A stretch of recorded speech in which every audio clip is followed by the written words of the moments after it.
Hello everyone, this is part 49 of What If Naruto Had the Ultimate Dojutsu, and I hope you guys enjoy this video and to like, to subscribe, to share, and check out the playlist, to see more comment down below.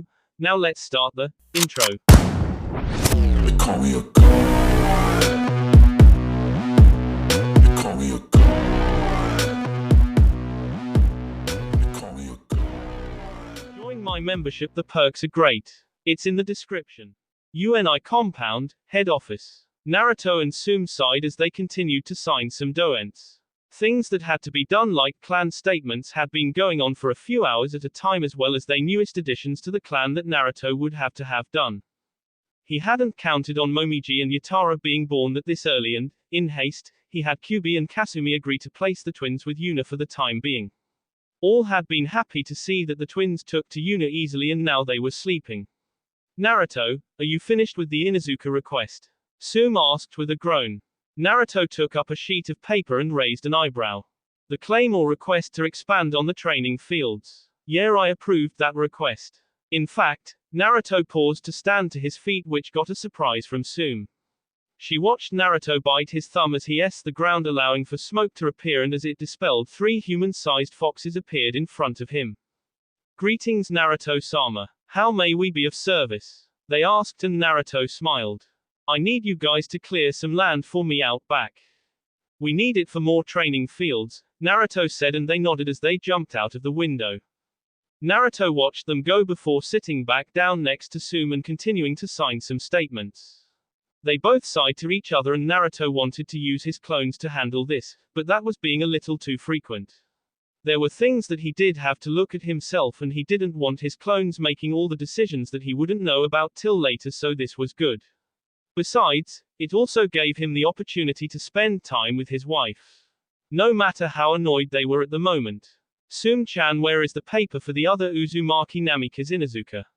I had heard that someone in the clan has had a child, Naruto said, and Tsume nodded. Ah, the little pup. That's right. They were born at least a week or two after Yuna. One of the guards and his wife, I believe. It's a boy, I remember. They named him Jin, Tsume said, and Naruto nodded. I see. Then there is the food bill for the dogs as well as the funding for the veterinarians, Naruto said, signing one doent while Tsume signed the other. That is correct. The UNI's bank is fully operational and all are cooperating with the agreements that we have stated to be given. I think we're almost done, Tsume said, and Naruto looked outside the window to see it raining. Just great. Not much to do anyway. I sent a clone to hand out the mission at the mission room near the Hokage mansion, and Kami, if this isn't the best to be doing such things right now, Naruto said, and Tsume chuckled. Be careful, Naruto. She might just hear you, Tsume said, and Naruto's eyebrow twitched when he remembered Nari. He snickered to himself and scratched his cheek. Yeah, that's true, isn't it? Naruto asked as he his fingers. Tsume groaned and leaned her back against the firm chair she was sitting in and felt her back straighten in comfort. So have you figured out what you plan to do for the Jonin exams? We have yet to tell Kiba or Haku that we approved them to take the Jonin exams. What are we waiting for? Tsume asked, and Naruto smiled as he tapped an ink brush against the table. I honestly don't know. There are a lot of things to think about. There is the Jonin exams for Kiba, Haku, Neji, and Sasuke. Then there is Kiri having went to the lookout where the Sanbi was and saying it's gone. Some think that Konoha pulled a fast one over them and May wants me to go over there and verify Nana's report. Also lastly there is Sato and having Nanabe all but confirm that he's with Orochimaru, and by connection, Akatsuki. Which I might add is still after Yugi-chan, Fu-chan, myself and Byakuya. There is just too much to be thinking about right now, Naruto said, and Tsume sighed. Really does sound like a lot of work to be done. Can't say that I look forward to dealing with any of that actually, Tsume said, and Naruto placed his head in his hands. He then placed those hands on the table. Then there is that Guren woman. Kami knows if I can trust her this readily, but I gave Kimimaro and Tayuya that chance, and both are amazing assets to the village. Right now she should be settling into her own apartment. She is on probation for obvious reasons, but then I know that if she's able to at least have some chances against Nanabe, then she's got to know something. It's obvious that she's got no need to be a Chunin. She might as well be Jonin. What do you think? Naruto asked. Tsume shook her head. I think that you're insane for trusting someone so readily, but I guess I can't really complain about it. Heck, I really wouldn't trust Tayuya nor Kimimaro, but I do, Sume said while Naruto smiled. Yeah, they're both the best that I know. Even if Kimimaro is a little stiff. He really needs to get out more, Naruto said, getting Sume to chuckle.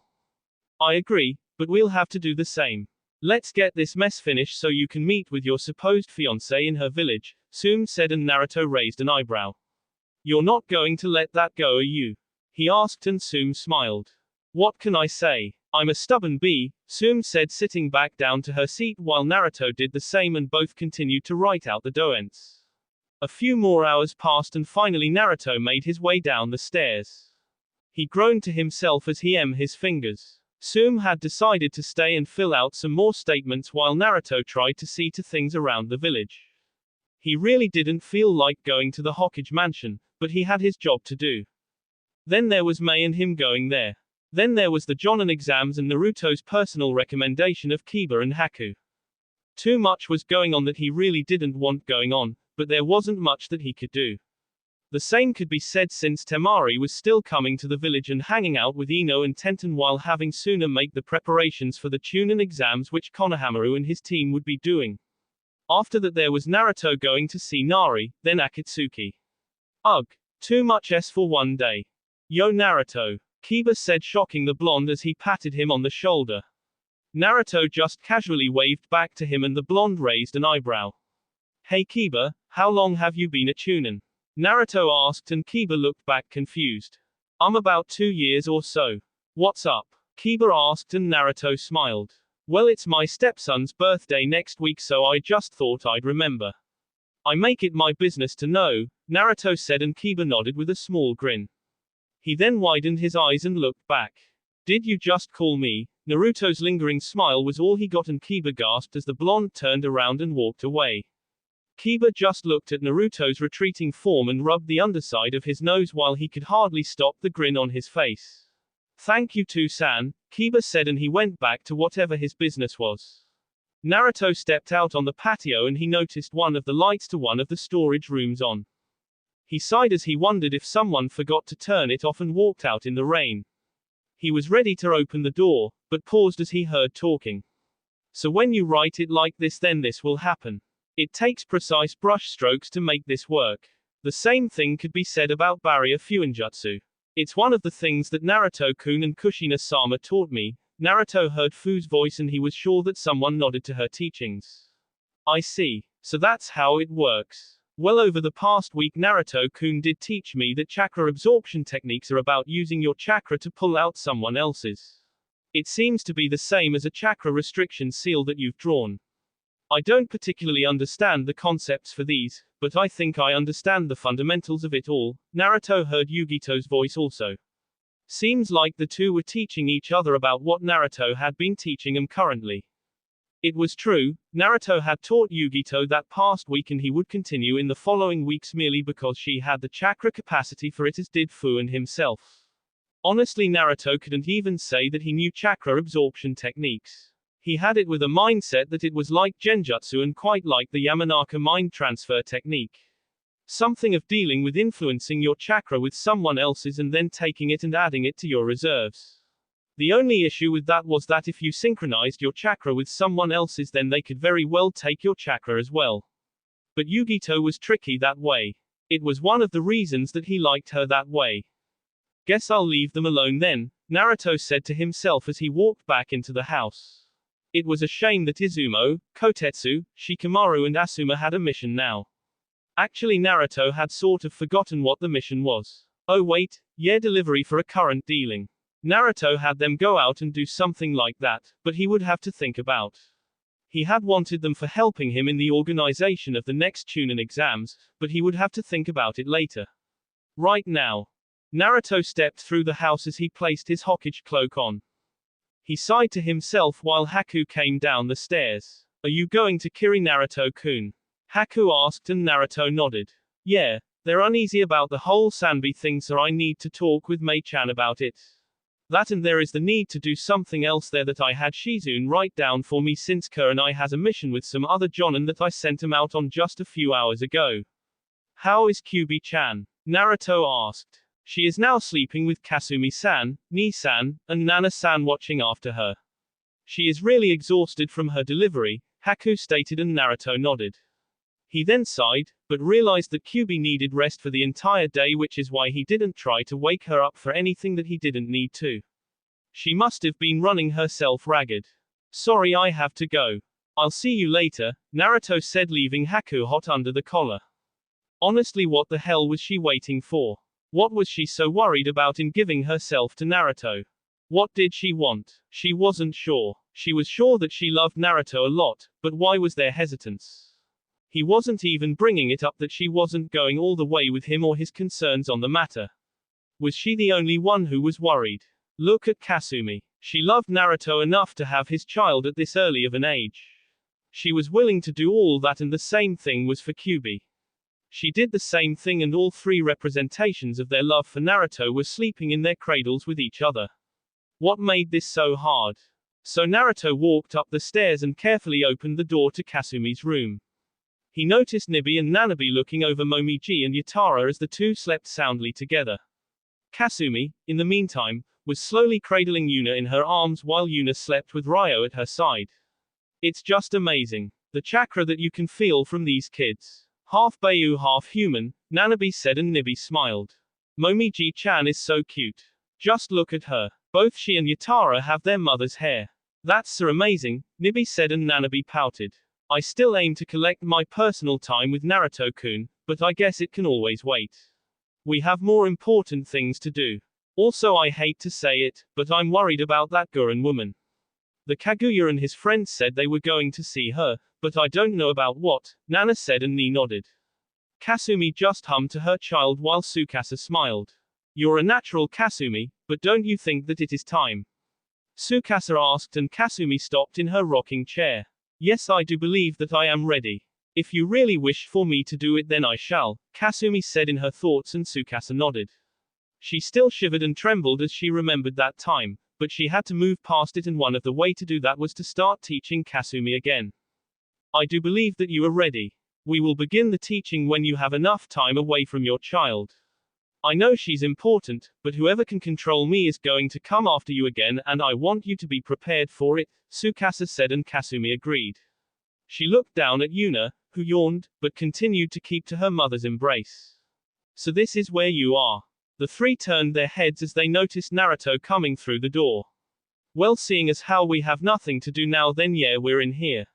Having it rain is boring, Nibi said, getting Nanabi to roll her eyes. Naruto kissed Kasumi over the head and then did the same to Yuna before turning to Kyuubi to see her see calmly rising and falling, signifying her sleep as she laid upon the soft pillow. Naruto kissed Kyuubi on her cheek, and the red-haired demon fox woman sighed and mumbled something incoherent, but no one really paid it any mind at the moment. So what are you doing here right now? Nanabi asked, and Naruto chuckled. I just wanted to check up on him is all, Naruto said, and in truth he really did want to do that. Ever since Iwa's failed attempt, Naruto had been on edge with them. He didn't know what to expect, but he expected that they would indeed try to kill Kasumi, but he didn't think that it would happen so soon. He'd obviously underestimated the desire for revenge. Perhaps that was his fault. Are you going to Kiri to send that report? Nanabi asked, and Naruto nodded with an exhausted sigh of his voice that told them he really didn't feel like it, but he knew that he had to. I'm sorry. I was so sure that Sanbi wouldn't surface. I just let Akatsuki get the greedy hands on him.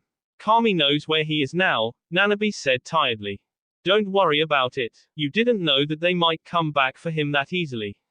It happens. We'll find him and the others, and we'll just do what we need to, Naruto said with a pat on her shoulder, but Nanabi didn't seem very convinced of that matter.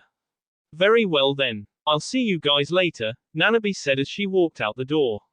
Naruto raised an eyebrow to the sudden action, but he suddenly paid it no mind. Alright then. If anyone asks where I am, then you'll know what to tell them. See you two later, Naruto said as he vanished instantly from the room, leaving Kasumi and Nibi alone. Both glanced to each other as the sounds of light snoring could be heard. So, anything good happen with you lately? Nibi asked awkwardly. Kasumi blinked and rubbed her head. Other than Yuna-chan, then I haven't really had anything exciting to think about, Kasumi said, and Nibi nodded. Soon the silence came back and both gulped. Nibby then looked at Kyubi and scratched her cheek. "Wanna draw on Kyubi's face?" Nibby asked and Kasumi snickered. Kyubi's ears twitched, but she said nothing and continued to sleep. "Ni-san, that is mean and not right. Which ink?" Kasumi asked with a devious grin on her face. Nibby smirked as she rubbed her hands together. All the while Kyubi grumbled something. She would get them back later cause right now, she was too tired to move. With Kimimaro and Tayuya. "Okay Kimimaro, we've been looking for the damn bee all day and we haven't found her. Can we please just give up this S now?" Tayuya asked and Kimimaro didn't reply to her question so they just stayed silent. They had both left once Kyubi had her delivery and both were in the process of looking for Guren. There was something that they wanted to talk with her about. "Come Tayuya, we're going to the memorial stone," Kimimaro said and Tayuya groaned. "We're going to the damn rock." "Well fine then. Let's just get it over with already," Tayuya said and Kimimaro agreed. So both of the former servants of Orochimaru ran towards the memorial stone in search of the blue-haired woman. Eventually the two had hopped across enough trees and, much to Tayuya's surprise, they did find Guren looking out into a large lake. She didn't seem to be doing anything in particular, but they could tell that something was off about her. Kimimaro raised an eyebrow and so did Tayuya. "What is she doing?" Tayuya asked, but once again Kimimaro didn't give her an answer. Both just watched as Guren toyed with the necklace that Yukimaru gave her. She touched its band while tapping at the ground. Seeing that she was probably fine for the moment, Kimimaro and Tayuya dropped to the ground and slowly began to approach the lone female. "Guren-san, it is a pleasure to meet you once again," Kimimaro said and Guren, without turning around, responded. "Hokage-sama told me that the both of you vouched for me." "Why?" she asked glaring forward and the two turned to each other, but Kimimaro was the only one who responded. "It's because I know you Guren-san. I was there during the fight. Tayuya and I know what you saw and how you feel." "Shut up," Guren muttered so low that Kimimaro couldn't hear her. "I know that you're a good person by heart and that you didn't mean for his life to be in danger." "Shut up," she said again as her hands clenched at the ground beneath her.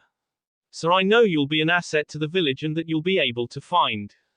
"Shut up," Guren shouted, getting Kimimaro to narrow his eyes. Tayuya raised before shouted. "What the F is your damage Guren?" "F," Tayuya growled while Guren got to her feet. She gave a huff and turned around, her face less than pleased. "I will do whatever the F the Hokage will ask of me. I will tolerate you people, I will even protect you.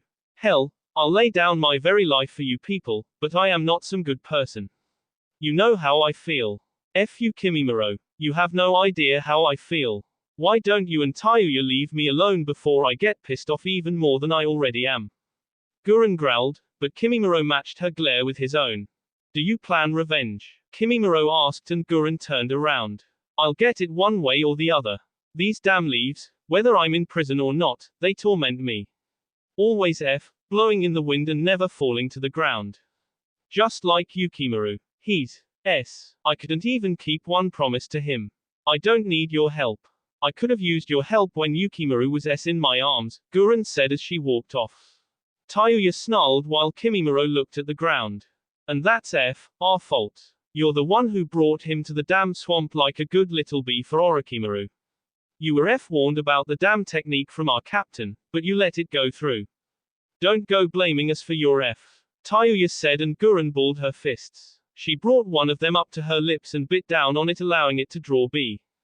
"Chishoten, Kagaiku Heioi, B crystal release, glimmering stealth drain," Guren said as she S the ground. Instantly Kimimaro and Tayuya jumped to the side as red crystals shot out of the ground. They turned to Guren and they looked back as they saw the crystals slowly begin to grow limbs just like a strange tree. The crystals blasted from the original and quickly shot for Kimimaro and Tayuya. The redhead rolled to the side while Kimimaro S the ground.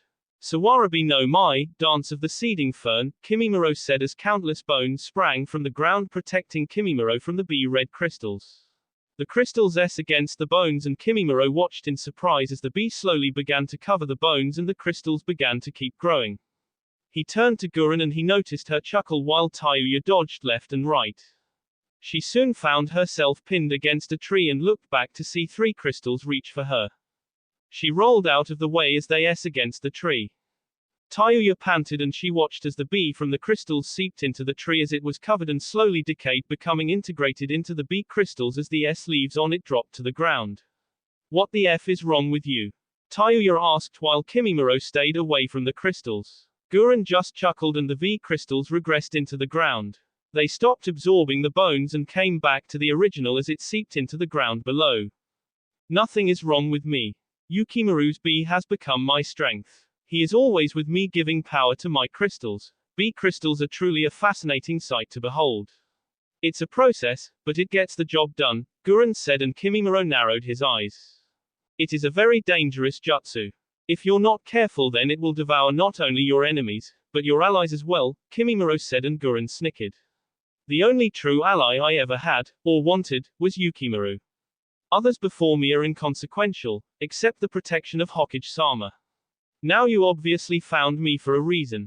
What do you want? Gurren asked, folding her arms. Tayuya and Kimimaro glanced to each other, so Kimimaro nodded. We would like to ask you what Orochimaru needed the Sanbi, Kimimaro said, and Gurren narrowed her eyes.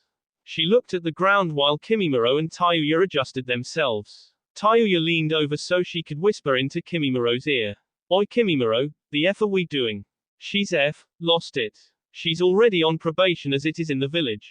Are we going to tell the S about this? Tayuya asked, and Kimimaro narrowed his eyes. I shall be the one to inform Hokage-sama.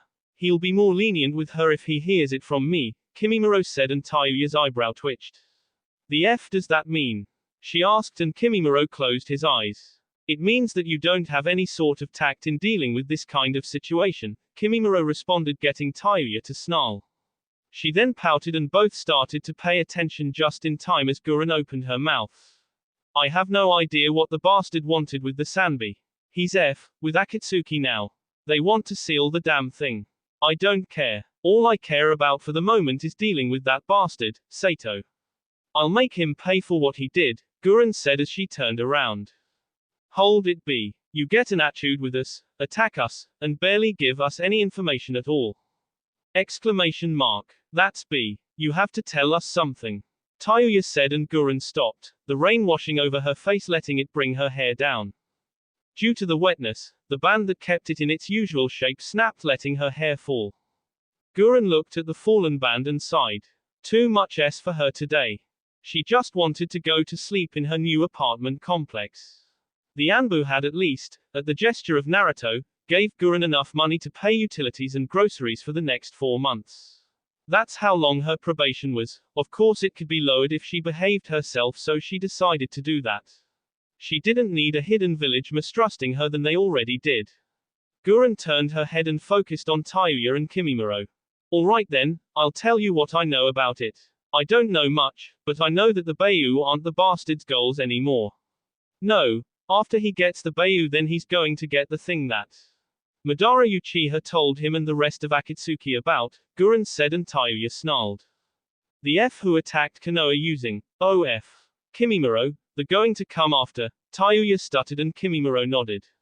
I'm sure Naruto-sama has taken that into consideration, but considering that Kasumi-sama has a child, then that leaves her all the more vulnerable. We'll have to post a few Anbu to guard her, Kimimaro said, and Tayuya nodded. Yeah, but that falls under the orders of the head Anbu. Do you think that they will agree to it? Tayuya asked, not using the real name for Kushina since Gurren was there and they weren't talking among themselves. If the concern is Kasumi-sama, then I do believe that they will agree to what we have to say, Kimimaro said to the redhead, and Tayuya agreed while the Kaguya turned back to Gurren. We appreciate your, however, Gurren was nowhere to be seen as she had already left the area. Kimimaro and Tayuya looked left and right, but they couldn't sense Gurren at all. Both knew how dangerous the woman was when they were all working together, and they didn't know what she was thinking at the moment. Gurren was well known through the bases for her Shoten techniques, but never had Kimimaro nor Tayuya seen something like B crystals. It certainly wasn't very nice to whoever it was targeting. HMPH still AB as always. Well, I guess I see why she's like that. To see someone close to us in a swirl of black leaves. She must hate them to death, Tayuya said, and Kimimaro nodded. That's what makes her dangerous. She's unpredictable and we don't know where her loyalties lie at the moment. For now we'll keep a close eye on her. However, we will have to tell Hokage-sama about this incident. She might not only be a danger to others, but also to herself, Kimimaro stated. Tayuya groaned as she scratched her scalp before shrugging. Should we have her go for a session with the scar-faced F or his partner at the T&I? Tayuya asked and Kimimaro sighed. Unfortunately, that also falls under the orders of Hokage-sama and he is busy at the moment. Come Tayuya, we can at least get started with this information and tell Kushina-sama what we have learned, Kimimaro said, and the two Jonin quickly left the area behind. Kirigakure. Mei pouted as she tapped her finger on her desk while she looked at the current amount of paperwork that needed to be done at the moment. She'd been doing it all day and she was more or less a little bored. Not to mention she had heard from Naruto's report of his shinobi that the guards she had seen had been K. Some of Kiri felt that it was rather coincidental that Konoha lost the Sanbi and her shinobi ended up while they survived against the enemy. Mizukage-sama were ready to welcome. Oh, Hokage-sama is here already, Ao said as Naruto gave a wave. Mei smiled with a nod and Ao shook his head. Honestly, back in my day there was never so nonchalant a way for villages' leaders to engage each other in such a way. It's just a simple dream now, Ao said as Naruto chuckled, but he then noticed Mei looking at the papers. Never engaged, a simple dream. Mei chuckled darkly as she stood to her feet, walked over to Ao and opened her mouth. Shut up or I'll K you, she and Ao grimaced. Naruto sweet dropped at the scene, but he didn't mind it. Mostly because it wasn't him she was using those words on. That would a national incident of course. Although considering what they just did then that would be an incident as well. One for the many record books. What did I do to deserve this? Ao thought to himself. Seriously, why did this only happen to him? Like why? He's really asking someone. Why would this only happen to him? With that out of the way, and Chojuro in the room, Naruto sat across from Mei at a private desk as she went over a report which happened to be the original report that Nanabe had written that week ago. It amazed Naruto that Mei could, so suddenly, change her persona of pleasure to one of business so fast, but it wasn't like he was the same. Her eyes trailed through the entire letter and she placed it on the ground. So the way I see it, you have the captors in your village at the moment. Have you done anything yet? Mei asked and Naruto pinched the bridge of his nose. Trust me when I say that it's complicated. One of them can turn into water, the other is a half psychotica and the only normal one just outright refuses to say anything, Naruto said and Chojuro raised an eyebrow. Tea turns into water. Hokage-sama, maybe you have someone who was born from the Hozuki clan back here in Kiri, Chojuro said and Naruto stared at him in confusion, but he replied anyway. He did say that his name was Sugetsu Hozuki, Naruto responded and Ao narrowed his eye. The little brother of Mangetsu Hozuki. His brother was one of, if not the most talented, member of Kiri's Swordsmen of the Mist. Our Nadaime Hokage was a member of the Hozuki clan. A very talented and well-respected man, Ao said and Naruto placed a finger to his chin. So what did you get out of them? Mei asked and Naruto tapped his finger on a desk. Well, we only got a bit out of Juugo while we was sane. It seems that Kimimaro knows him very well. He was able to restrain him enough to tell Anko and Ibiki what we needed to know. Apparently Orochimaru and Akatsuki wanted the Sanbi. It's more than likely that they have it now since you said it was gone and you searched. I guess that means that this plan wasn't the greatest one, Naruto admitted. Well, at least we can quell the people and their belief that Konoha took it from behind our backs. Hokage-sama, I must say that you're brave to come here by yourself with absolutely no guards at all, Ao proclaimed and Naruto leaned back against his chair while looking at the ceiling. I'm not the Hokage for nothing, I guess. Got make sure it stays that way. So are we cool now? Naruto asked and Mei nodded. Yes, we're very cool, Naruto-kun. However, I'd like a favor from you, Mei said with a mischievous grin on her face. One that Naruto never did like on any of his women and their faces. It was always a deep sign of trouble and a much deeper sign of a damn headache. And what would that be? Naruto asked, leaning forward to listen to Mei's request. Konohagakure, Anbu headquarters. Kushina read through the last reports before placing the folder down while Kat waited for her call of order. And that's what Kimimaro believes to be true, right? Kushina asked and Yugao shook her head. He came to this conclusion upon speaking with Guren-san. As of right now she is home settling to her new life but yes, he believes this. Kushina-san, if this is a true letter, then this more than likely means that Yugao didn't need to finish, as Kushina had gotten it already. She groaned and her temples. If it's not one thing, then it's another. Well, Kasumi should be fine on her own unless absolutely necessary. She is a strong one after all. We can't just monopolize our forces to cover her, because we hardly do that for Yugito and Fu. She has her own life as it is, not to mention my precious little granddaughter. However, I do believe that you're right, and we can't just leave her while she's on leave, as according to Naruto. News has already started to spread of Kanari's birth since this morning. I'll think of something. Tell Kimimaro that we'll come up with a contingency plan. Also, what does he mean that he can't find Hokage-sama? Kushina asked, and Yugao scratched her cheek. Well, Nisan and Kasumi said that they saw Hokage-sama teleport a while ago, so he's probably in Kiri at the moment giving him the report, Yugao said, and Kushina sighed heavily. Doesn't he understand that he can't keep doing these things? If Iwa figured this out, then they would have some type of plan against it already. I have no doubt, Kushina said, and Yugao agreed. Is it what happened to you when you had Naruto-kun? Yugao asked, and Kushina chuckled at the familiarity, but ignored it for the most part and opted for the more serious question. I do not believe that to be the case, but I could be wrong. We'll just have to wait and see. Now on to another matter. What does Itachi have for his report? Kushina asked, and Yugao looked at the ground. He hasn't found anything as of yet, and he more or less believes that they've stopped their activities. He wants to use something to draw him out, but it isn't as simple as he believes it to be. He would like to go over these things with Hokage-sama, Yugao said, and Kushina chuckled. It all comes back to Sochi, doesn't it? Well, that's fine, I suppose. Sochi also has to provide the funding for Fusan's Fuinjutsu department, which has a few applications already, which I'm surprised by. They are working on remodeling the old apartment complex that Sochi used to own by himself. It big enough, I suppose, Kushina said, writing in some doents. However, Kushina-sama, I have heard from Kakashi-san and Sasuke-san that some shinobi hope to create another science division. Sort of like the one that Orochimaru used to have before it was closed down, Yugao said, and Kushina narrowed her eyes. I suppose that the desire isn't bad. Orochimaru gave science a bad name, but we benefit from it, I suppose. I'll go over it with Hokage-sama and the council. Dismissed, Kushina said, and Yugao gave a slight bow, then quickly left. Meanwhile, Kushina pinched the bridge of her nose and stared out the window at the pouring rain.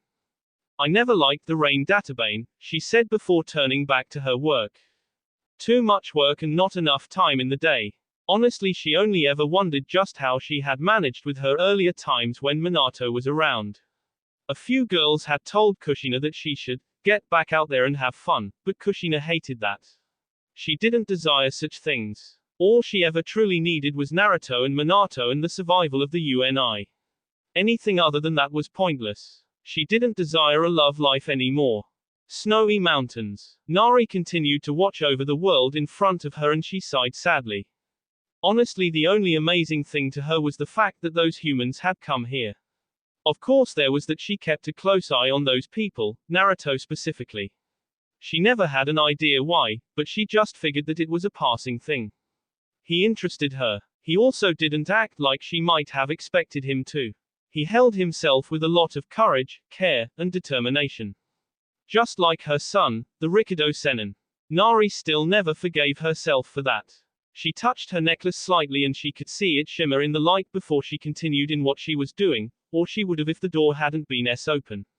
Nari widened her eyes and she saw Nura rush through the doors, and this got immediate attention from the guards, scholars, and warriors as Tai grabbed his sword in haste and quickly placed himself between Nura and Kami.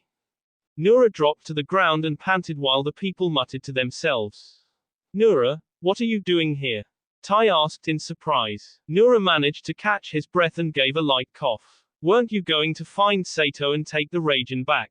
Someone asked, and Nura nodded, though they could all see the scowl on his face, showing that either things didn't go as he had planned or he just couldn't find Sato as he had wanted. I'll tell you in a minute, Tai. Right now I must speak directly with Kami-sama, Nura said as he bypassed Tai, much to everyone's surprise, and walked directly towards the woman, in all her glory, and knelt down before her. First things first. Nura, I welcome you back, Nari said, and Nura bowed. I have returned, Kami-sama. I also have reassuring news, Nura said, and Kami raised a delicate eyebrow. Tai did the same while some of the advisors glanced to each other. What news do you bring? She asked, and Nura stood up. I do not believe that Sato-sama was in control of his actions, Nura said, and Tai walked forward. Nura, what are you spouting? He stole the Raijin and he all of his siblings for the 5 swords that are now in the possession of Naruto-san, Tai said, and Nura growled, remembering the blonde headache that he had encountered. Tai, let us hear what Nura has to say. I value his opinion just as much as everyone else's, Nari said, and Tai slowly backed away with a bow. Nura gave a bow of gourd towards his master before continuing. On my travels through the world I had discovered a place. Its name is Omegakure, and it holds a mortal who dares to call himself God to others. As far as they know, he is a god, but from how I've fought him, he is barely at the apprentice level here. However, there is one man, a man with an orange mask. He calls himself Uchiha Madara. Out of his left eye he pulled out Sato-sama, Nura said, and Nari widened her eyes while muttering was heard from the others. Do you honestly believe that Sato-sama would dare to associate himself with such low-life individuals? We still haven't accepted the fact that our precious light is trapped within that other insect, someone said while Nari placed her head in her hands and placed her elbow on her chair. Honestly, insects this, insects that, she was the one who made them. How could they think so little of her work? She made the first human couple and the first life on Earth to even be considered a civilization. Could she get no credit for this? But she got off track with it and decided to pay more attention. Go on, she said, and Nura nodded. I am not sure how it is possible, but Sato catered to the man's will. It was due to the Sharingan that the Uchiha clan developed in their primitive youths. I believe that Sato-sama is being controlled. He was controlled when he killed his brothers and sisters, and he was controlled to take the Raijin, thus it justifies that this isn't his fault, is it? Nura asked, and Kami frowned. Tai narrowed his eyes and patted Nura on the shoulder. Look, Nura, we know how much Sato means to you, but it isn't possible for Kami's own son to be controlled by the mortals. Also, the deaths were long before this man came around, and so was the stealing of the Raijin. Even if he was being controlled, which is unlikely, then it only means that he's been controlled recently, and that doesn't justify his crimes. I'm sorry, Tai said while Nura growled. Everyone stayed silent and Nura got to his feet. He shrugged off Tai's hand and turned back to Kami. Due to my being taken, I held captive for those years. I do not remember much, so I have no idea of those days back then. Tai says that it is unlikely, but he never said that it was impossible. Nothing is impossible in this world that we live in. I believe that it is possible is because while I was underneath the ground I had heard all the explosions outside, and I could feel the power of the light as it ravaged the land of fire. I could hear her terrifying roars through the lands, and I could feel a power influencing her. It was this same power that was able to influence the bastard child's spawn, the Kyuubi, Nura explained, and multiple people murmured while another came to the front. Kami-sama, I have been in your service for longer than 10 millennia. In all my life I have never heard of an outrageous claim such as this.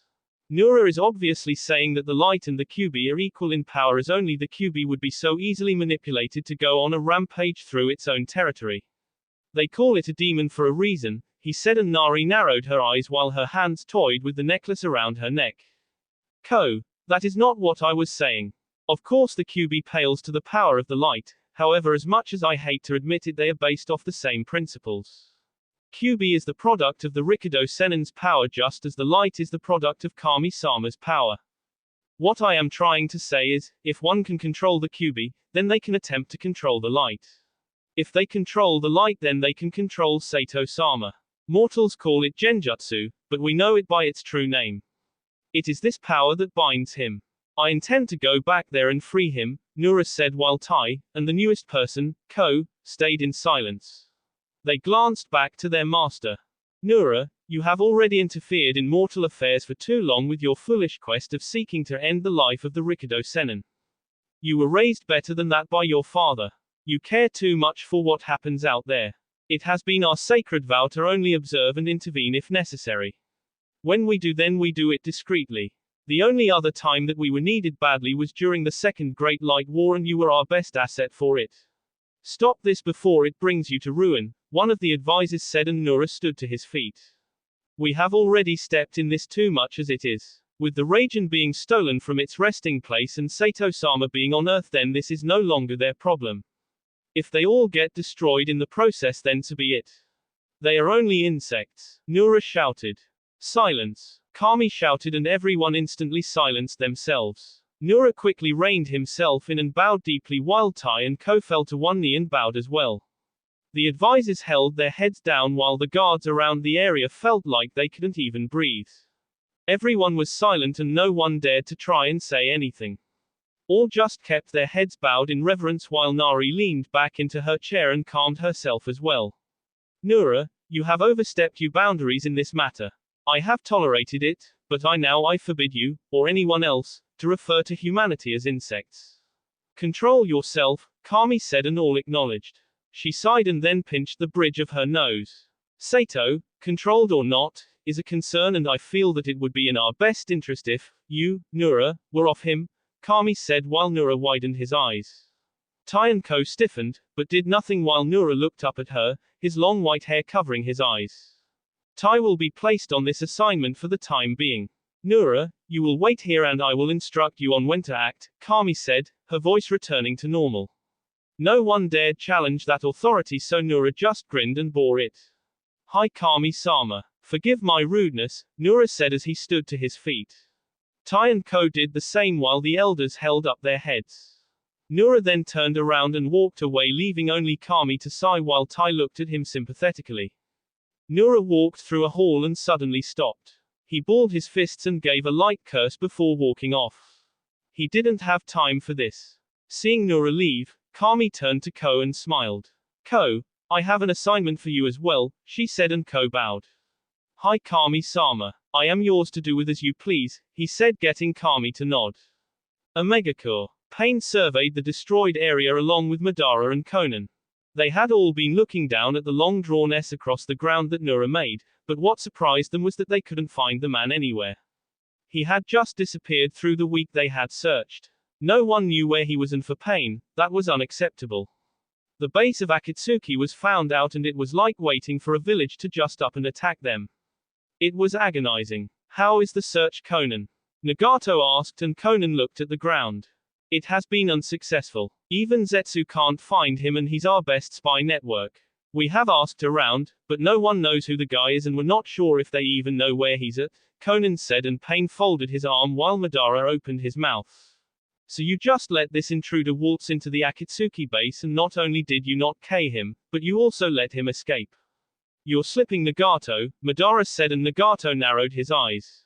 Conan, go and organize the search for more clues around Omegacore and report back to me within the next 8 hours, Pain said. Conan looked between Pain and Madara before she gave a light bow. Understood, Nagato, Conan said as she turned around. This was getting dangerous. Nagato was beginning to exclude Conan from a few meetings that had happened between the two. She wasn't sure if she had been compromised just yet, as she would always write on little slips of paper, fold them into little origami birds and send them towards Konoha, allowing Naruto to read them, but now she was sure that she was being suspected of betrayal. Conan was the only friend that Nagato truly had left, and while she knew that to be true, she also knew that what they were doing was in a complete conflict with what Yahiko had made Akatsuki for. This wasn't what they were. These were Conan's thoughts as she continued to walk away. She opened the door to the outside and quickly closed it. Oh, she really wanted to spy on them and see what they were talking about, but her female intuition just told her to keep walking and avoid anything unnecessary. She couldn't afford to slip up already. So she just kept walking to go and do her assigned duties. As she left, out of the dark one of the Pain paths appeared as it watched her retreating form. It soon faded out and Pain turned to Madara. She didn't try to listen in as you said she might have. I believe that you are becoming paranoid when our objective is in its final stages, Pain said, and Madara narrowed his eyes. In this world, when you're paranoid, then you're usually well within your reasons to be. Maybe I was wrong, but I won't give up the suspicion on her just because she decided not to listen this time. Also, I wouldn't call have 5 out of 9 Bayu our final stages. Plus we have one more to take, Madara said, looking forward, and Pain just glared forward. You speak of this mysterious ruby that is inside the Hokage's concubine. I have reason to doubt of such a creature, Pain said while Madara turned around. It matters not if you have a reason to doubt it. I will personally see to that. Things that are manipulated the first time are usually easier the second time around, Madara answered as he turned around. Well, it will be easier this time than the last, I assume. I'm going, Madara said while Pain just looked at a portion of his destroyed village. Konohagakure. Shizune pouted as she looked at the empty seat where Naruto was supposed to be. The blonde was by no means a work slacker, but if this wasn't something that Shizune had seen coming, then damn it all to hell. In her hands was a stack of papers that she wanted Naruto to sign. It really had touched her nerves that he was gone, but she also remembered that he was a teenager and no teen liked to be in an office all day with nothing to do except sign papers. And Kurenai was supposed to help me today. I just have the worst luck. I bet it's from Tsunade-sama, Shizune said with a grumble. However, instantly Shizune gasped as a streak of yellow lightning appeared as Naruto dropped to the ground of his office, his Hokage cloak flapping in the air before it settled down to the ground. Shizune stuttered and Naruto stood to his feet as he turned around. Oh Shizune-nichan, you're just in time. What are those? Papers for me to sign. Alright, I'll get that done. Just set 'em over there. Now I want you to get together Sasuke, Tenzo, and Neko. I'm going to need those three, Naruto said while Shizune just stared at him incredulously. He just comes in here through his use of his father's technique and just starts being Hokage instantly. He didn't even say a sorry for missing his work. In so many ways he was just like Tsunade that it wasn't even funny. Hi Hokage-sama, but this is actually a good time. I have Kimimaro and Tayuya back here. They came here a few hours ago looking for you. They never told me why, but they said that it has to do with Guren-san, Shizune said and Naruto raised an eyebrow. He sighed heavily at the mention of her, but he expected that much so he'd deal with it. Alright then. They can come too. I'll wait, Naruto said as Shizune placed the large stack of papers on the desk. Naruto sat down and quickly began looking over doents as he had done before. It irked him, but there wasn't anything that he could do to get around it for the most part. Some time later, there was a knock on the door and Naruto stared up from about 10 to 20 sheets of paper of his work. Come in, the blonde said and the doorknob twisted and opened the door while Shizune came through the door again. Kimimaro-san and Tayuya-san, Hokage-sama. I will get Sasuke-san, Tenzo-san, and Neko-san immediately, Shizune said as she quickly closed the door. Where the hell have you been? Sheesh, Kimimaro was worried about you like S. Tayuya said and Naruto chuckled while Kimimaro closed his eyes. I seem to recall that you were pacing the floor yelling at the receptionist on why you couldn't see Hokage-sama immediately. You were rather cautious, Kimimaro said and Tayuya snarled. Shut the F up, Kimimaro. No one was talking to you, Tayuya said and Naruto snickered one more time before he continued. Sorry, I had to do something in Kirigakure. So Shizune told me that you wanted to see me about Guren-san. Naruto asked and both nodded, but Tayuya was the one who spoke. The B is insane. She outright attacked us like we were enemies. Tayuya said and the Anbu in the room made a move to go after Guren, but a hat from Naruto stopped them. They followed his orders and remained steadfast. Tayuya, I said that I would report it to Hokage-sama. Just wait, Kimimaro said while Tayuya pouted and folded her arms. Hey, all opinions are welcome, Databayo. But since you're willing then go Kimimaro, Naruto said and Kimimaro nodded. So he began to talk with Naruto about Guren as well as the encounter that they had just that morning a couple of hours after they had left Kanari and the twins, Momiji and Yatara, under the watch of Ni and Kasumi. As they had done this Naruto had continued his work, but there were stressed points that he would twitch involuntarily at some information. So we left her alone and decided to report it to you. I doubt that she realized what she was doing intentionally, but I think that her losing Yukimaru had done something to her. Her Kekai Genkai, Shoten, it reminds me of your own Kekai Genkai, Shugyoten, Hokage-sama. The gems that you made really did open the trade routes and plenty of merchants have come since that day for trade, but anyway, we believe that you should have Guren-san undergo a session with Inoiki-san for psychological evaluations, Kimimaro said and Naruto narrowed his eyes. What is that technique that you said she used? Naruto asked and Tayuya didn't mind repeating herself. It was freaking insane. It consumed everything, she said and Naruto raised an eyebrow while Kimimaro sighed. What she means is that Guren-san has come up with a way to, using chakra and B together, create B crystals. We're also not sure, but it decays what it touches apart from the ground it erupts from. Also it acts alive in a sense, Kimimaro said, and Naruto tapped his fingers on the table. I see. Well, I guess I could say that what you said was a concern. Well, just this once I'll give her the benefit of the doubt. I doubt that's a good idea, but you two vouched for her, so she is my responsibility and yours as well. We'll think of something, Naruto said, getting Kimimaro and Tayuya to nod and agree. However, that's not the worst that there is to deal with, Tayuya said as Naruto glanced back to her and asked for Tayuya to continue. It would seem that Akatsuki's goal is not only the Bayu, but now it's the ruby as well. They are going to be coming after Kasumi-san and we're sure that they will try to get to her through young Yuna, Kimimaro said while Naruto clenched his hands in anger. There just couldn't be a break for him with them, could there be? The blonde groaned as he tapped the table more fervently. Well, I know Kasumi-chan said that she would be starting in training with Tsukasa, so I'm sure that we'll be fine, so long as she has some guards, I guess, Naruto said. Though given how free-spirited she is, just like Hokage-sama, then it brings concern, Kimimaro said as Tayuya snickered. Naruto pouted and snorted. Hardy ha ha, Kimimaro. Well, I talk it over with Ka-chan. Dismissed, Naruto said, and the two quickly left and via Shunshin, and just in time too as Shizune knocked on the door. Enter, Naruto said, and Shizune bowed. Tenzo-san, Sasuke-san, and Neko-san are here, Hokage-sama, Shizune alerted, and Naruto nodded while the three came through the door. Tenzo stood before the Hokage and so did Neko as they both saw Naruto try to finish a few more statements in his stack. The silence in the room was deafening, and finally Naruto placed his ink pen down and looked up. Sasuke had grown about an inch or two since Naruto saw him last. The Raijin was stuck to the Uchiha's back as always, and Naruto could see Sasuke's semi-cold eyes over his body. So team, how have you been doing Genma's training? Naruto asked, and Sasuke snarled. It's been hell if you're really asking me. I didn't think that the qualifications to being an elite bodyguard to the Hokage would so annoying, Sasuke said with a growl, and Naruto chuckled. Hey, someone's got protect me. And who better than Konoha's #1 emo? Naruto asked. Tenzo silently chuckled underneath his mask while Yugao gave a pleasant smile. In all truth, it was only because of Naruto that she ever stayed in the Anbu. She was sure that without Naruto then she wouldn't be able to cope with some of those sleepless nights. She had a lot to be thankful for from Naruto. Well, someone has to protect you.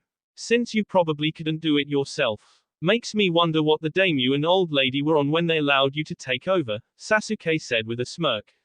Tenzo and Yugao raised their eyebrows at the sudden disrespect and were ready to call Sasuke on it, but they heard laughter. They turned to see their blonde Hokage chuckling as he stood to his feet.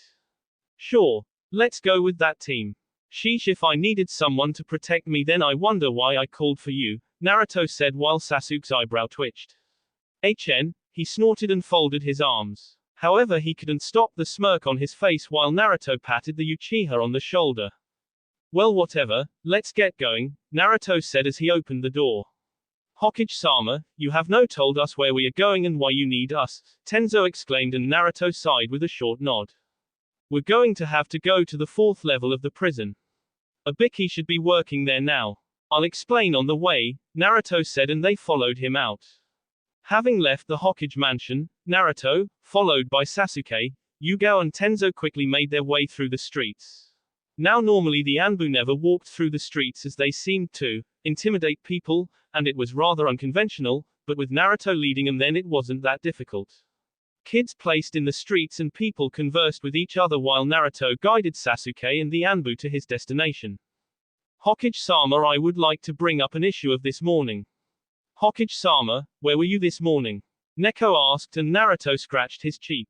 I had some things to do in Kirigakure that required my attention, so I went there, Naruto explained.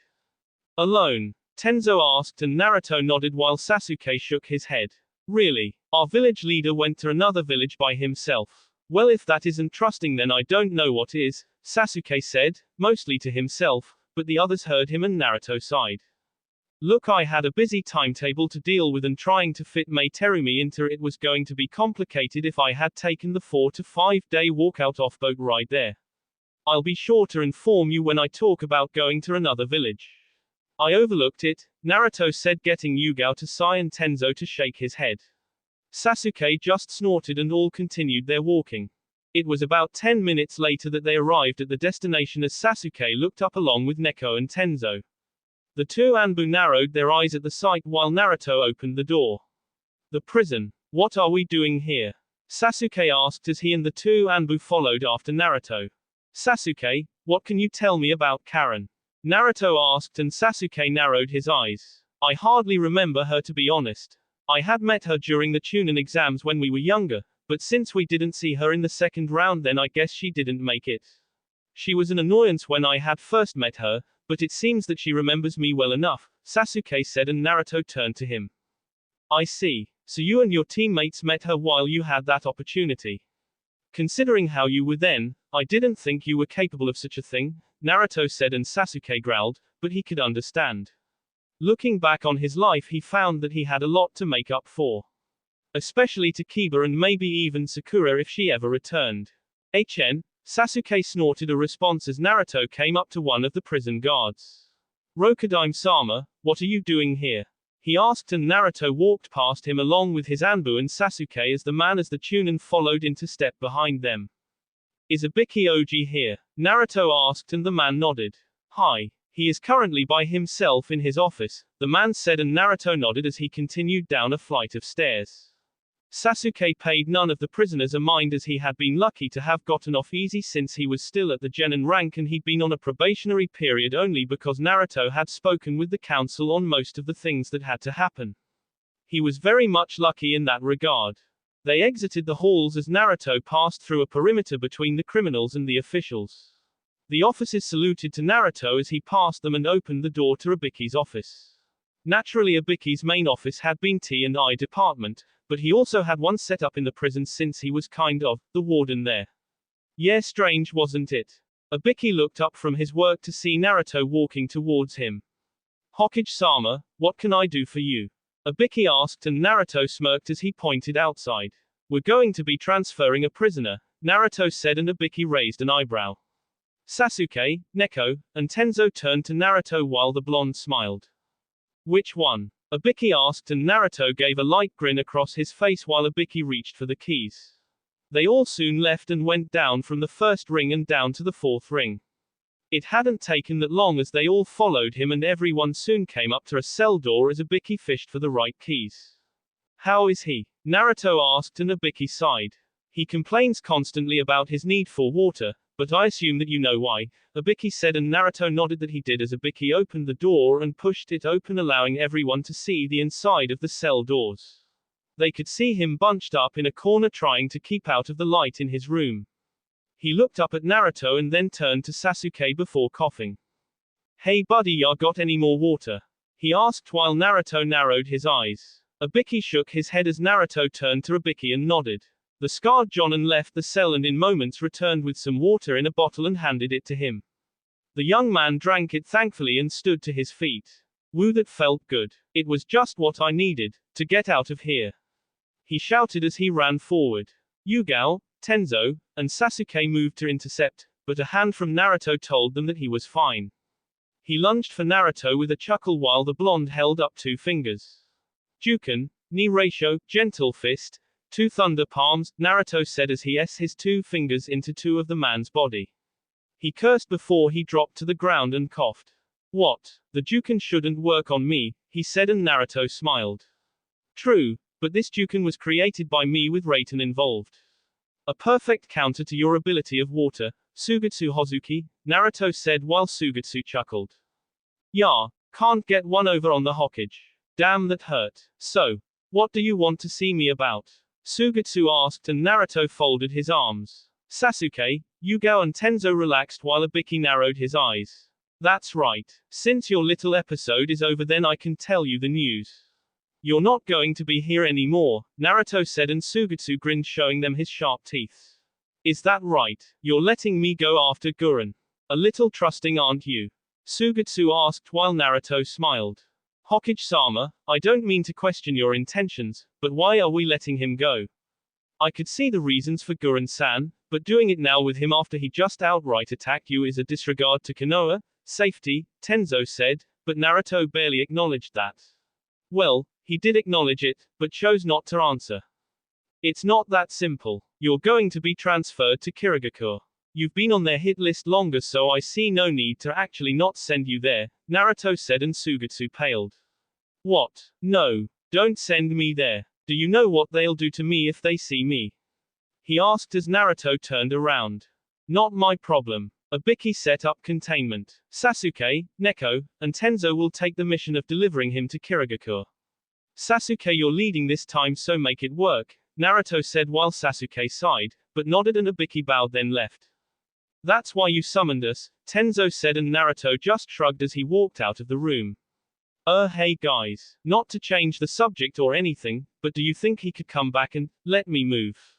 I'm kinda paralyzed here, Suigetsu said while Sasuke, Yugao and Tenzo looked down at him and all sighed to themselves. Their mission was to guard this idiot. Who would try to take him? With Kyuubi, Kanari opened her eyes and stretched herself awake. She was incredibly tired, and even more so than she was that morning. She wasn't sure if she was lucky that it was nearly nighttime when she started to wake up, but she just yawned and straightened herself up. She turned her head as she had heard light snoring and smiled to see Nibi, with her arms folded and one leg over the other, sleeping soundly next to the bed. She chuckled at her fellow Bayu as Nibi really could be relied upon for these things. Kyuubi then looked to the side of her bed as she noticed Momiji and Yatara still sleeping. Now that she wasn't screaming her head off just like Kasumi had told her that she would be doing, she finally got the chance to take a better look at her children. As she had remembered, both had red hair and red eyes like their mother, but Yatara's hair was more shaped to look like his father's in that sense. Kyuubi slowly stood to her feet, feeling the occasional weariness that told her she should go back to sleep, but she opted against it. Kyuubi didn't even have to really walk to her kids. She just had to lean over as she looked at them sleeping together. Kyuubi reached out her hand and touched Momiji's forehead. She could feel the intense chakra swirling around in her daughter. Just like her mother and father. It all seemed to be in perfect balance with her coils. Kyuubi sort of found the irony in this. People would want her and gone from their lives along with Naruto's, when he was younger, but they accepted her human form, and people were even talking about the ridiculous notion that she had gone good when she helped them against the Ruby. Some had tried to see her in a better light, and while she didn't actually care if they did or not, it was thanks to such things that she actually got this. Momiji, my crimson leaf. You're going to be as much of a chakra powerhouse as your father, Kyuubi said in her thoughts, and then she quickly came Momiji on top of the head, then moved over to Yatara. Yatara, my rising flame. You look just like your father as a baby, Kyuubi mentally, and Yatara as well. She then noticed Yatara's tiny hands grab her finger possessively. Kyuubi smiled, but then turned her head as she heard the door open. She blinked as she saw Kasumi carrying Yuna in her arms, but that wasn't what surprised her. What had surprised her was the fact that Kasumi's face was messy, her hair unkempt, and Kyuubi wasn't sure, but she thought it was slightly burning as well. Kasumi growled and she placed Yuna in her cradle while she sat down on the bed. Something happened with you? Kyuubi asked, and Kasumi looked up at her with a dark glare before she fell back to the bed. Oh no, Kyuubi-sama. Nothing is wrong with me. I don't care that my hair is burning or the fact that my main source of power is a damn sadist. No, everything is perfectly peachy on the road, Kasumi growled out with lots of sarcasm in her voice as she wrapped her tail around her body. Now I see why Naruto-sama complained about unappreciative beings when he was training, Kasumi said, and Kyuubi's eyebrow twitched. It wasn't that bad. Had you been a full human, then I do not believe that you would have survived, Tsukasa said while Kasumi snarled. I'm not talking to you, sadist, Kasumi said while Tsukasa scratched her cheek. Kasumi groaned as she laid her head down on the bed. Controlling Tsukasa's power was going to be more troubling than she expected. When Kasumi had generally used it, then it had been in only short bursts that it was easy to control, but to keep maintaining it all this time, then it was rather troubling. Keeping in mind that Kasumi's chakra network was so complex that she could, just barely, keep a Kage Bunshin active, then that only left her with taijutsu.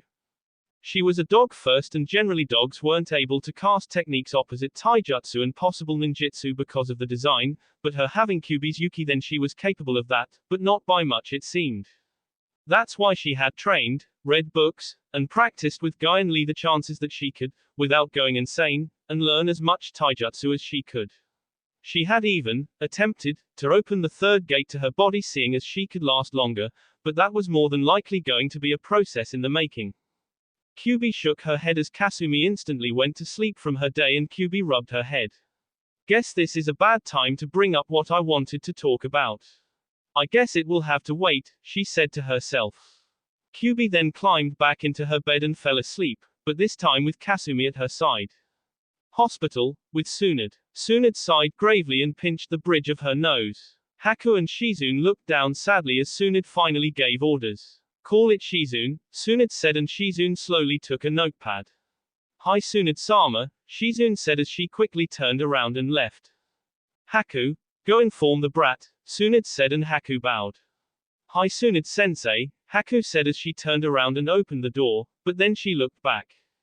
Will you be alright? Haku asked, and Tsunade just placed her head into her hands. She gave a dry laugh and nodded.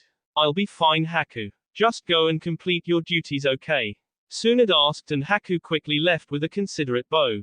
The light in front of Tsunade flickered against her face as the blonde wrote in a notepad. She continued writing before she noticed her pad wet from water. Tsunade narrowed her eyes, then touched her eyes to see that they were crying.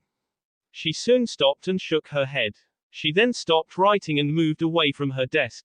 In front of her were the words, deceased. She hated such a word. She then looked outside and she noticed it was raining. She hated the rain. It had been raining all day. She had then seen Haku leave the hospital in the rain, and she noticed Kakashi giving a hello to her. Tsunade shook her head and turned out her light. Yo Haku, trying to get out of this rain too? Kakashi asked with an eye smile. Haku just allowed the water to wash on her face while Kakashi opened his eye to see Haku's expression. Hey, what's wrong with you? You're usually still happy when you leave the hospital. Are you okay? Kakashi asked, and Haku nodded. Hi Kakashi-san, I'm fine. However, there is something you should know, Haku said, and Kakashi raised an eyebrow before turning serious. The thing is that, thunder and lightning flashed and boomed through the sky while Haku spoke. Kakashi widened his eyes and dropped his orange book. I must be going, Haku said as she walked off, and Kakashi just looked at the ground before he slowly started to walk away. UNI compound. Kiba came through the door and growled as he and Akamaru shook the water off their hair. He groaned to himself before he noticed the table set up in the kitchen. He peeked and grinned. Something smells good, Kiba said with a feral grin, and he noticed Naruto and Tsume cooking. Yo Tu-san, Ka-san, what's the occasion? Kiba asked, and Naruto twitched, but he said nothing. Tsume just smirked to herself. She glanced to Naruto and the blonde smirked. You'll know soon enough, Kiba. Go call the family since we're all about ready to eat, Naruto said, and Kiba just obeyed and walked off.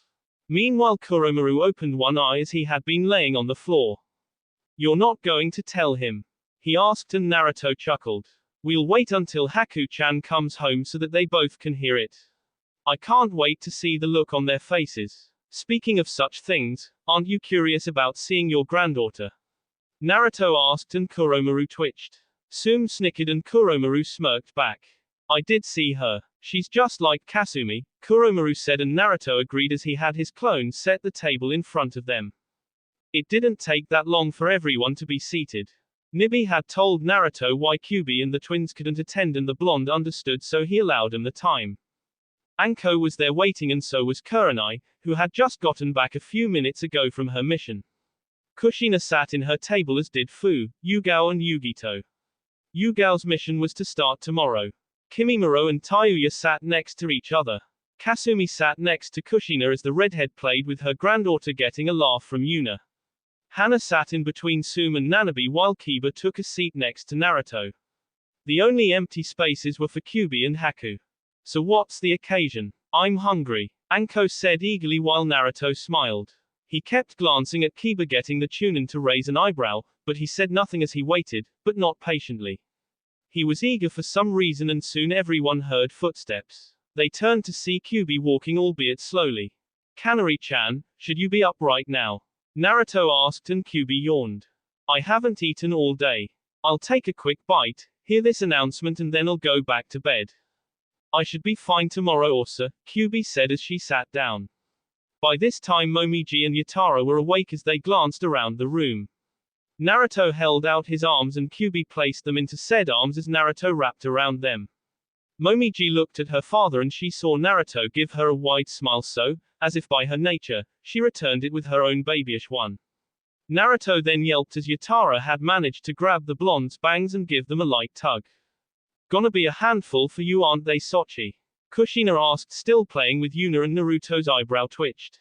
Hey I handle you just fine so I can handle my kids, Naruto said while Kushina gawked. Everyone laughed when they heard that while Kushina pouted and folded her arms. The entire room was up as everyone waited for Haku. She didn't disappoint either as everyone was surprised when the door opened and they all noticed Haku standing out in the rain. Hey Haku-chan, come on we're having a celebration today, Naruto said with a wide grin and Haku blinked. She walked through the door and closed it as she made her way over to everyone. Why are you so wet? Don't tell me you went walking out in that downpour, Anko said and Haku walked over to Naruto ignoring the food or the people. Hokage-sama, Haku said and Naruto narrowed his eyes. Haku only used that tone when it was complete business. Naruto handed Momiji and Yatara to Kyubi while the blonde stood to his feet and patted Haku on the shoulder. We'll be right back you guys, Naruto said as he guided Haku away. Everyone seemed confused as they all glanced to each other. It didn't take long at all for Naruto and Haku to come back and everyone could see the blonde look torn. Naruto, what's wrong? Sum asked and everyone noticed Haku rub her eyes that might have been red. Everyone as of this afternoon at 4 o'clock, Hiruzen Sarutobi, our Sandaime, has passed away, Naruto said to them. Uchiha compound. Itachi dropped to his bed and slowly began to take off his clothes. Another end. I won't be able to find anything if I don't get him to act again, Itachi said to himself as he sat down. He soon heard the door open downstairs and stood to his feet. Sasuke, is that you? Itachi asked and he got a response. Yeah Itachi. I have a mission tomorrow so I'm going to pack. Am I on my own for dinner again? Sasuke asked and Itachi gave a gentle smile. You're never going to find a wife if you don't know how to cook for yourself little brother, Itachi said and he was sure that he might have heard Sasuke snarl. I don't need to hear that from you. He retorted and Itachi chuckled before leaning back on his bed. However he suddenly felt a chill down his spine at an invading force.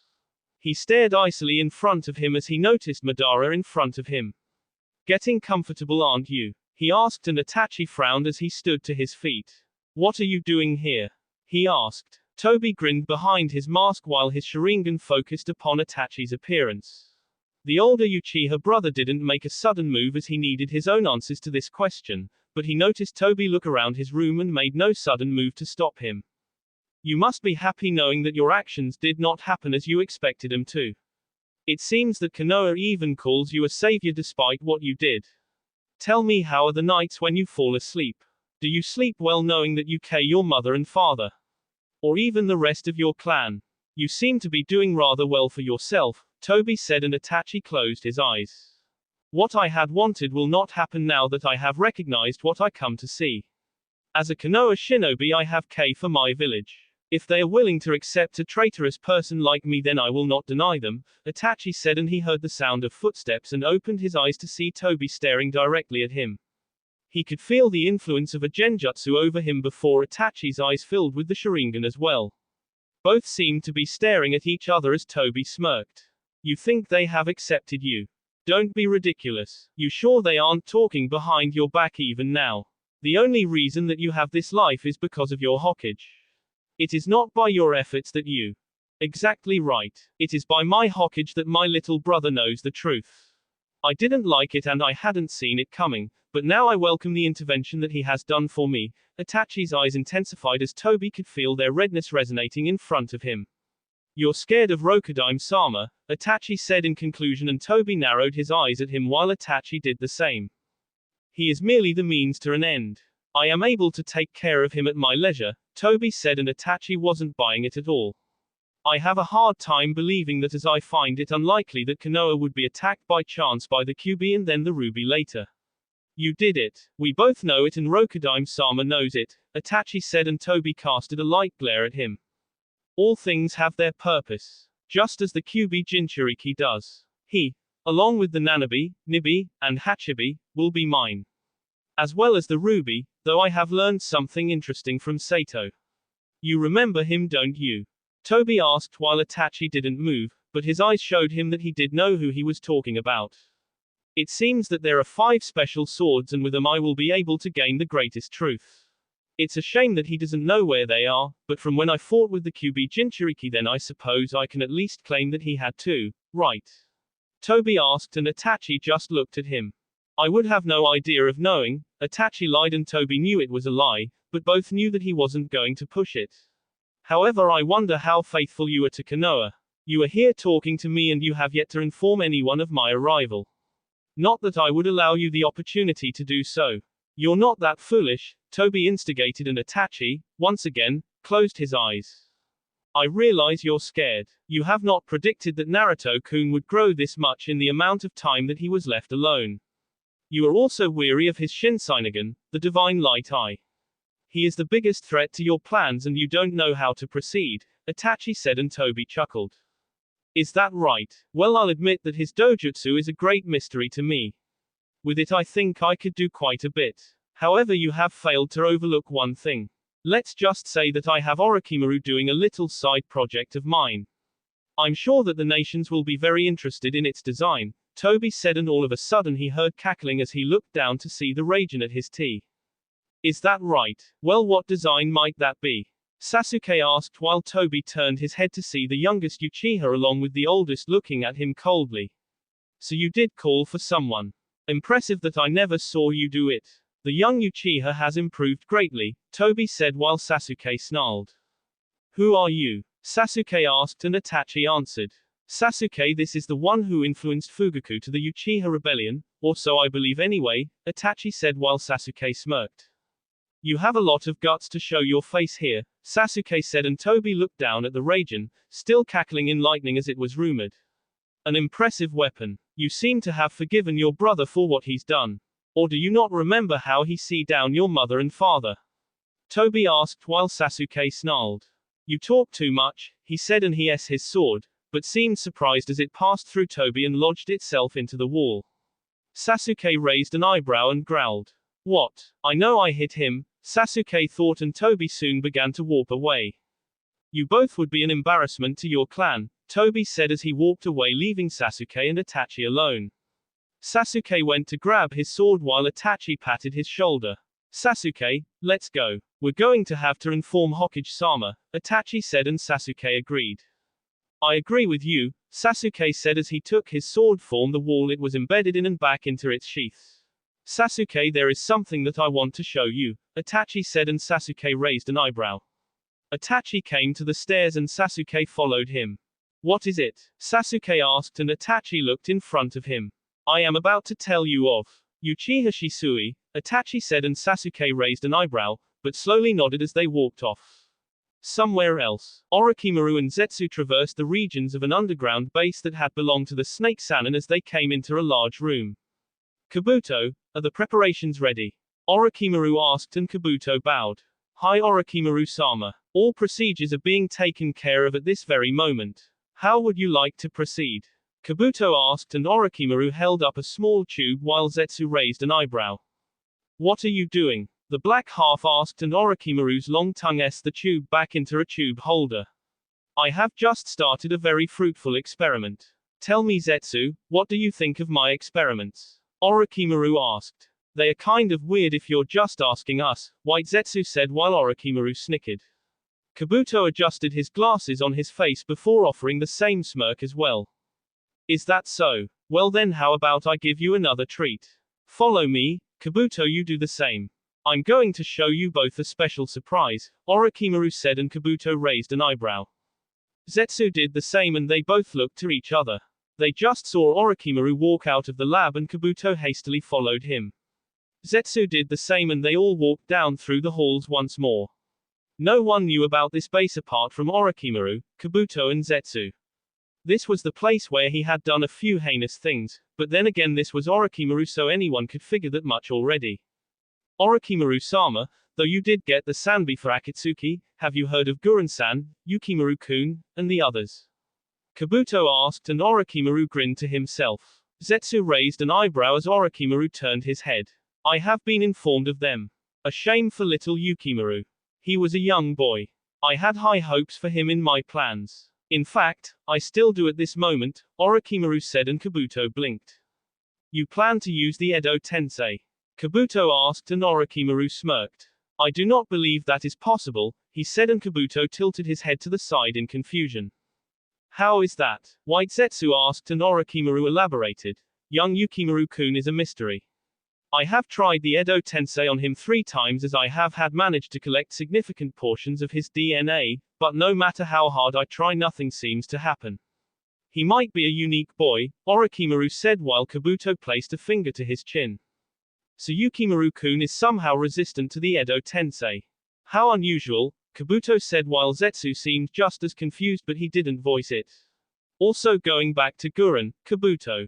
I shall make use for her in due time. Let her stay with Konoha for a while. As for Sugetsu, Karen and Juugo, well, they are replaceable pawns, Orochimaru said, and Kabuto just blinked before shrugging it off. Zetsu sighed to himself, or themselves, as they finally came up to a pack of stairs. They walked down them into the dark depths below and suddenly came up to a door. Orochimaru placed his hand to it and the door slid open as he, Kabuto and Zetsu walked through. When they came through, a bead of sweat went down Kabuto's face while Orochimaru smirked. What is this? Kabuto asked, and Orochimaru placed his hand on a tube. This is the benefit of war. A little something that I managed to grab. All too easily, I might add, but it worked out very well for me. So what do you think? Orochimaru asked as Zetsu came up to a large tube. The black half placed its hand to the glass and it watched the thing inside do nothing, but swim in a vat of green liquid. What is this? White Zetsu asked, and Orochimaru smirked. It is the cells of a bloodline that has interested me for quite some time. Ever since Sarutobi-sensei's days, Orochimaru said while Zetsu turned around. Kabuto looked to his master while Orochimaru smiled. I have tried placing this into a select number of embryos and this has had even more violent reactions than when I tried to implement the Mokuton, Orochimaru said while Kabuto and Zetsu just stared. So what do you think about it? Orochimaru asked to neither Kabuto nor Zetsu as both turned around and they noticed Madara right behind them. The sound of his footsteps echoed through the chamber as he stood next to Orochimaru. Madara-sama, Zetsu said in shock while Kabuto narrowed his eyes. It seems that you used the advantage that I gave you to good use. So none of the embryos worked, did they? Madara asked and Orochimaru chuckled. Unfortunately not, so I take it that you're interested. Orochimaru asked and Madara's lone eye bore into the tube as he stared at whatever it was. That is correct. However, I'm curious as to your other experiment and its applications, Toby said and Orochimaru snickered. That's right, I did show it to you, didn't I? I'm surprised you actually let me continue it, Orochimaru said and Toby turned around. It was, and is, a great find. We will have a use for it later, Toby said as he walked out the door. Madara-sama, where are you going? Zetsu asked and Toby turned his head. To the lab. A live subject is better than AS1, Toby said and Orochimaru chuckled with a nod as he licked his lips again. That is true, he returned as they all walked out and Kabuto closed the door to the room leaving it in the dark. Hi no Kuni. ASUMA. Shikamaru shouted while Hidden laughed. The bearded Jonin dropped to the ground and coughed B while Kotetsu and Izumo gasped. Kakazu snorted at the sight, but said nothing. All praise Jashin-sama, Hidden shouted wielding his triple-bladed scythe at his arms. Asuma fell to Shikamaru's arms while Shikamaru turned around. Get us out of here, he said as Kotetsu quickly threw a smoke bomb and they all vanished out of sight from Hidden and Kakazu. Can we please just go to our objective now? We have a cat to skin. Hidden said and Kakazu sighed. Calm down you damn cultist. We'll get to her at some point. However, I'm actually interested in someone else, Kakazu said flipping through his bingo book. And who would that be? Hidden asked while Kakazu smirked at the picture. A woman in Konoha named Kanari. Kisame spoke very highly of her skill as well as 2 other women named Ni and Nana, Kakazu said while Hidden groaned. What name themselves after numbers? Well, whatever. At least they are where our objective is, Hidden said while Kakazu agreed. This woman canary has quite a hefty bounty for only showing up in the last 2 years. I guess I'll just take her head like all the rest, Kakuzu spoke as the 2 Akatsuki members walked off. That will be all for this video. Be sure to like, subscribe, share, and comment down below for more videos. Goodbye.